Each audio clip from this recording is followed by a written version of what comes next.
Parte 1. El ascensor y el vestido rojo. Las puertas del ascensor se cerraron con un leve suspiro metálico. Dentro, el silencio era denso, incómodo. Llevaban más de un minuto detenidos entre el tercer y cuarto piso. Afuera, en el pasillo de la galería, Lucía observaba a través del cristal. Su madre, Esther, y el hombre desconocido intercambiaban una mirada demasiado larga para ser casual. Entonces ocurrió un beso, breve, inesperado, silencioso, como si no supieran que había ojos al otro lado. Lucía no reaccionó, solo bajó la vista y apretó los labios.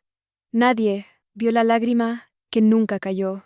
Esa misma noche, en el taxi de vuelta a casa, Esther hablaba sin parar de lo elegante que había sido la inauguración, de lo exquisito del vino blanco, de lo bien que le sentaba ese vestido rojo que no se ponía desde hace años. Lucía, sentada junto a la ventana, no respondió. Sus pensamientos estaban atrapados en ese instante que parecía no tener explicación.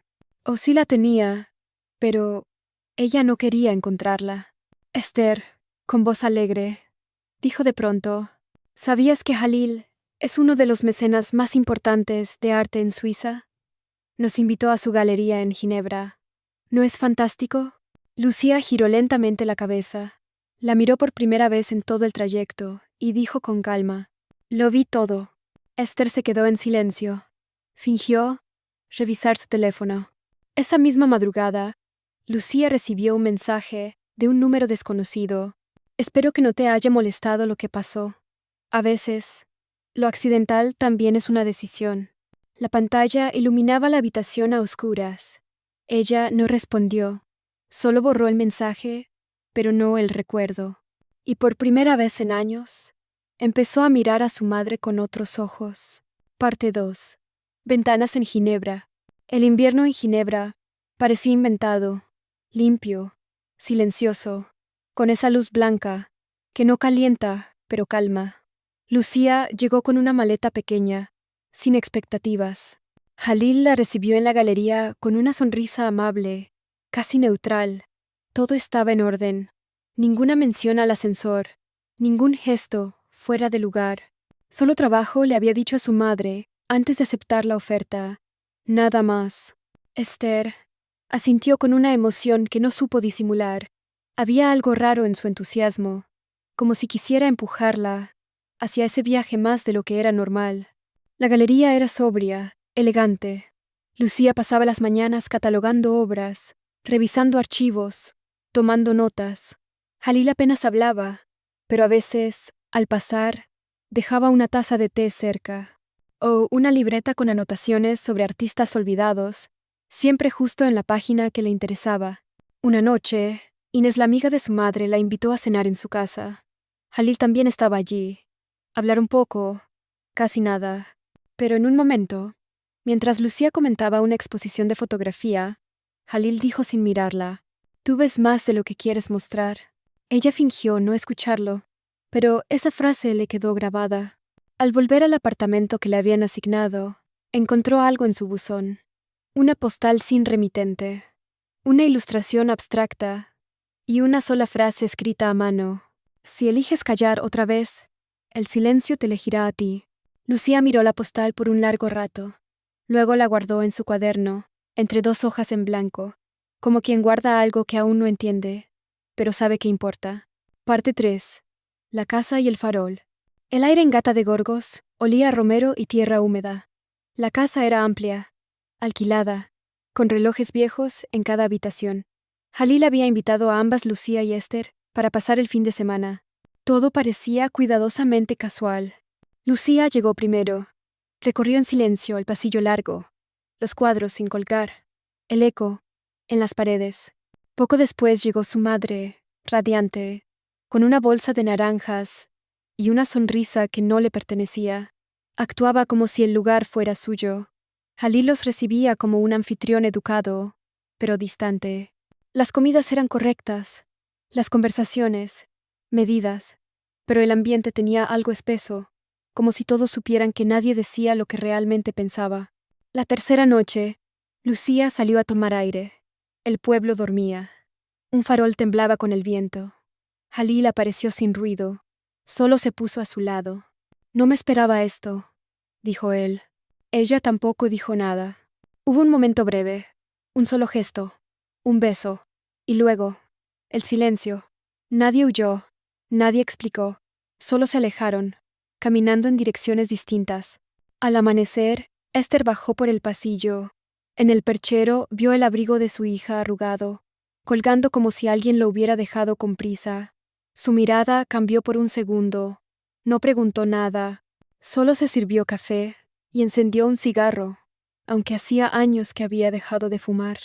Horas más tarde, en la estación de autobuses, Lucía subió sin despedirse. Su móvil vibró con una notificación de Jalil. No quiero que esto sea un mal recuerdo. Lucía no abrió el mensaje, solo apagó el teléfono. En su mochila, la postal seguía intacta. Parte 4. El acuerdo silencioso. Lucía volvió a Valencia, como si hubiera regresado de otro idioma. El apartamento parecía más pequeño, y su madre más grande, como si hubiera crecido en su ausencia.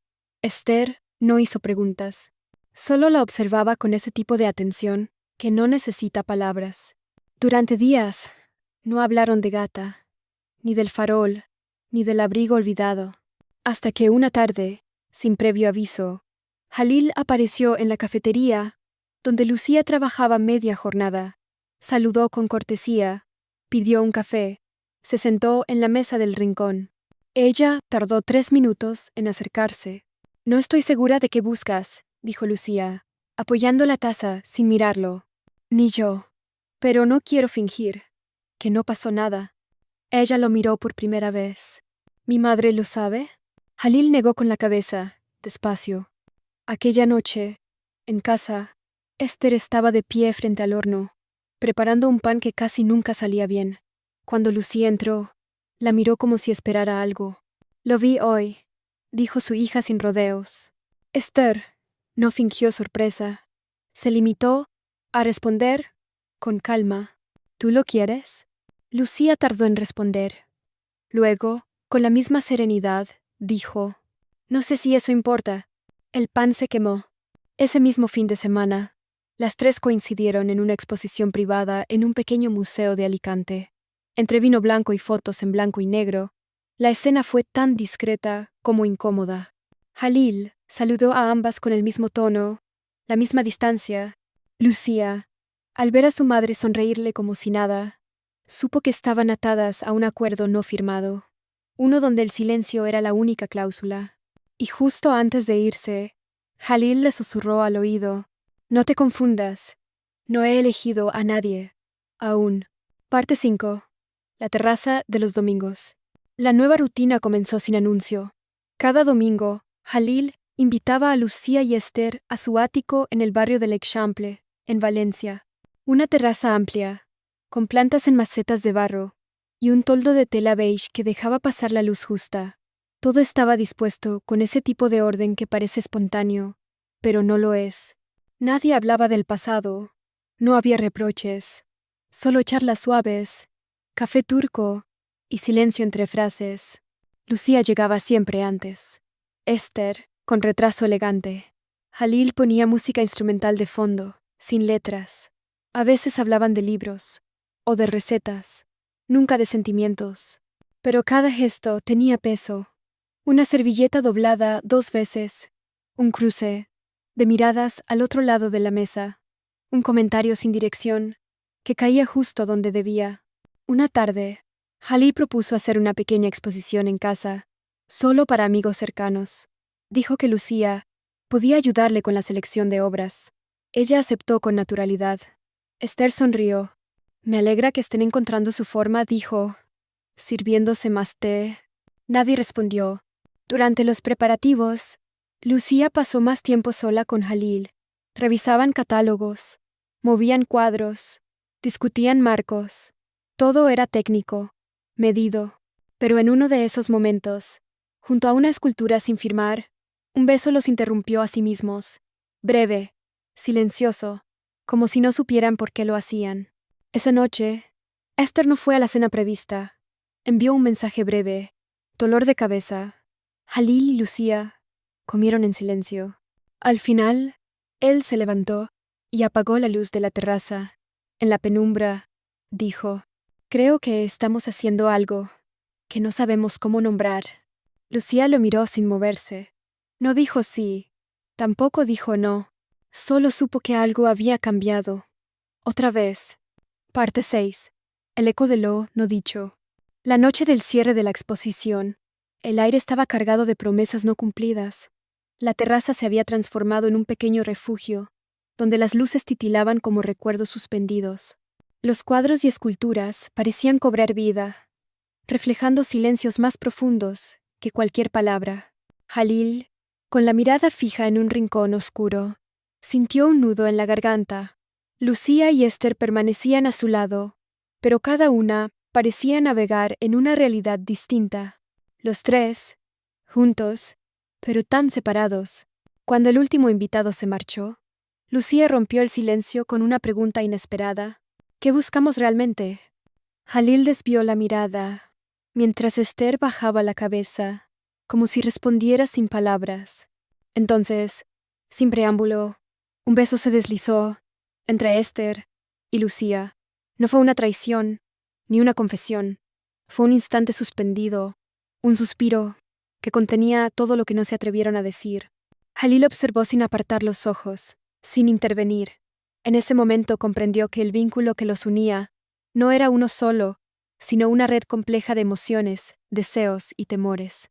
La terraza quedó en silencio. Los tres sabían que nada volvería a ser igual, pero también sentían una extraña liberación. No había victorias ni derrotas, solo la verdad desnuda. Lucía susurró, tal vez, lo importante no es encontrar respuestas, sino aprender a convivir con las preguntas. El aire fresco de la madrugada envolvió la escena, dejando en el aire un eco suave, una invitación a mirar más allá de lo visible. Y así, sin cerrar puertas ni prometer finales, la historia quedó abierta, como una obra inacabada, que cada uno debía terminar a su manera.